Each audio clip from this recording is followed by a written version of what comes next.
It all starts with a question. Why didn't anyone tell me any of this when I started school? Ugh. My name's Peter, this is Stacks and Facts, and I've got some tips to help you make the most of your university experience with a minimum of freaking out.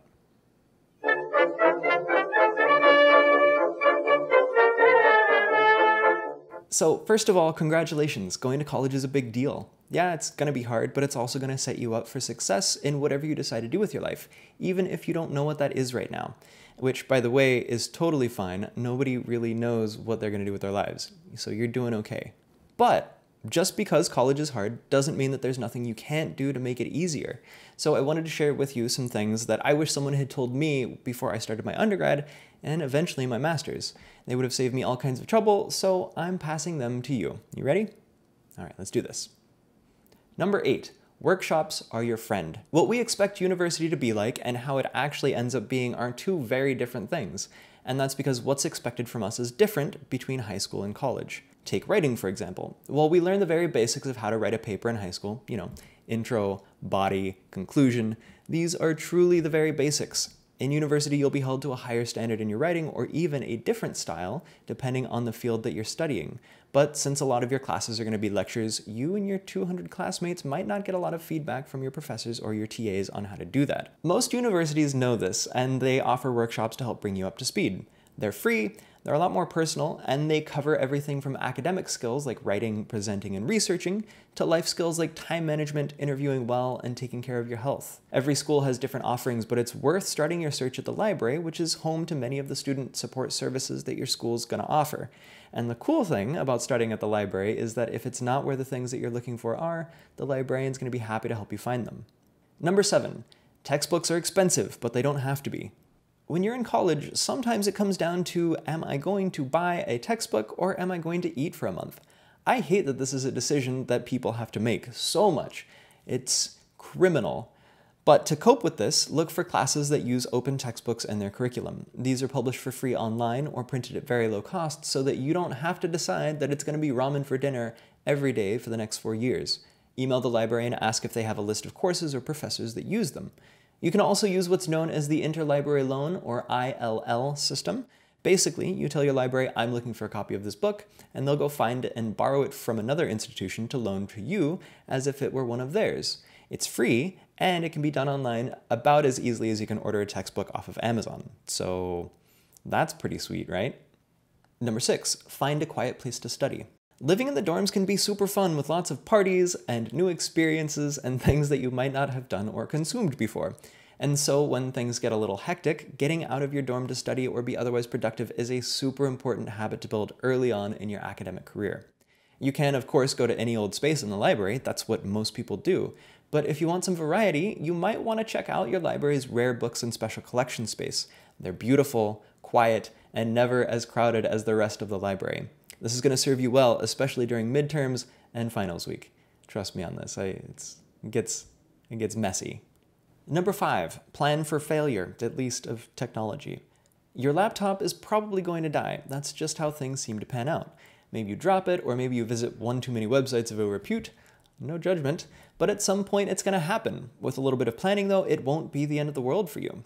First, Google Drive is going to save you a lot of heartache. Privacy issues aside, but still relevant, using Google Docs automatically saves your work to your own corner of the internet so that when your laptop fails, you can still get to your stuff. Plus, many university libraries let students check out laptops and other tech, at least for a few hours. So if something goes wrong and you need a laptop or iPad in a pinch, or the infamous HDMI to VGA adapter for a presentation, or whatever power cable, check with your library and see what they've got on tap, but maybe do that in the beginning before it actually becomes a problem. Number 4, volunteer to build up your resume and skills. Focusing on your grades is going to get you at most halfway to the job or career that you want. The rest of it is going to be things like soft skills, work experience, and actually caring about something beyond academics. You can build up all 3 of these things by volunteering. Off campus, look for organizations like food closets, youth programs, and cultural institutions like libraries and museums. On campus, consider getting involved with student government or joining a peer support program. Volunteering is a great way to meet new people and give back to your community of peers, and gets you familiar with what's going on in the wider community. It also looks great on a resume and might even introduce you to future employers, either the institutions themselves or their donors.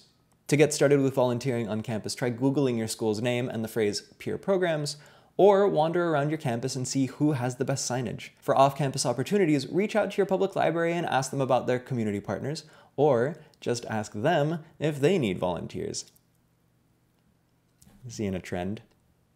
Number 3, find study buddies. You are not the first person who's having a hard time finding the significance in statistics. And you definitely won't be the last person to go, "Ow," when you don't get the gold star on that quiz in chemistry. So why are you studying like you are? Find people in your classes who you get along with and ask them early on if they want to be study buddies. This keeps you accountable, sets you up to know who's reliable or not early on for group work later, and is just a good way to meet people. Or check with the library and see if they organize any study groups throughout the year. They probably do. And groups can usually book private rooms in the library just for studying, depending on how rowdy you want to get. Number 2, ask the librarians for help, especially with research. When it comes to finding information you need to do good research, librarians are the experts at finding it. Sure, you can probably Google it for your intro-level courses, but in your 3rd and 4th years and throughout all of grad school, your professors will expect more from you. When this happens, talk to the librarian. People don't realize this, but universities have subject librarians, experts in a given field who stay informed about it and know how to find the good stuff. This is why grad students use library services way more than undergrads. Would you rather spend 8 weeks hunting down all of the relevant research on your topic, or just go to the librarian and get it done in like 2 weeks? And finally, number 1, take care of yourself. This is the most important advice I can give you. Take breaks and make your mental health a priority. If you don't have a lot of money, don't sweat it. You probably already know that libraries give you free access to books, music, and movies, but they also offer things like board games, musical instruments, recording studios, crafts, makerspaces, museum passes, and so much more, all for free. So if free things interest you, go to the library and keep the stress monster at bay, if only for a little while. So many things are going to stress you out. Being in a new place, feeling pressured on all sides to do well, navigating new relationships, paying bills, worrying about the future, and the list goes on. But remember, there's help out there for you. When things get hard, check out your school's counseling services through student health, peer support programs, or access to counseling hotlines.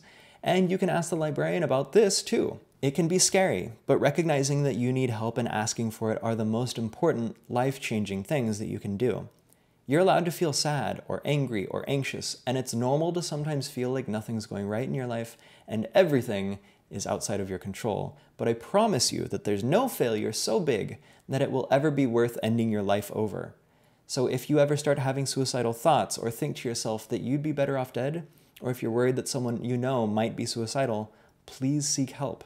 Here's some information to help you out with that. In the United States, you can call the National Suicide Prevention Lifeline toll-free at 1-800-273-8255. That's 1-800-273-TALK. And Canada's toll-free suicide hotline is 1-833-456-4566. You should also dial 911 if you think you or someone else is in immediate danger. And if you're outside of the US and Canada, I put links in the description to some resources around the world.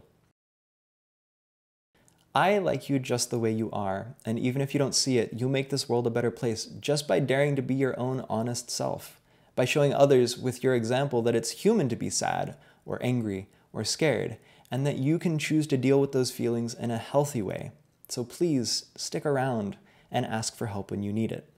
Now, I want to hear from you. If you're in college now, what's been hard? Or if you've already been there and done that, what advice would you give to others? Let me know in the comments below, and if you see someone else's question that you've got an answer for, go ahead and answer it, and share this video so that we can help college goers everywhere. If you like this video and also like free things, go ahead and give this a thumbs up, click the subscribe button below, and tap the bell to get notified whenever I upload a new video, typically about twice a month. I talk about all the cool things libraries do, but no one ever told you about, and I try to make sure that each one gives you something useful to take away and make your life a little bit easier with. As always, thanks for watching, and until next time, don't forget to ask questions. Okay, bye.